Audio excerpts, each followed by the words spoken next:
In this video, I'm gonna teach you how to do the Shush celebration in EAFC 24. It's a very quick and easy process, so make sure to follow along. In this video, I'm gonna give you easy to follow instructions on how to perform the Shush celebration. So first, something I need to make very clear is that as of today, there is not a guaranteed way to trigger the Shush celebration in EAFC 24. This is true on all platforms, and the reasons why include the fact that it is context dependent. So player celebrations are often automatic based on the player's personality and the importance of the goal that they scored. The next thing is that even if a player has a Shush celebration available in their personality, when you score a goal, a random celebration is chosen, which means that the Shush celebration might not be selected. In this video, I'm gonna give you tips to improve the odds of getting the Shush celebration and what you can consider.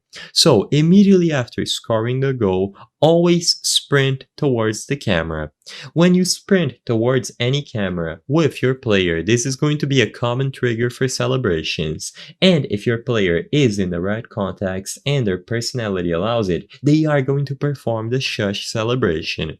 Something that you can also try to do is look for a specific list of celebrations that any player has. So look for a player name EAFC24 celebrations on Google and you will be able to check if he has the Shush celebration available.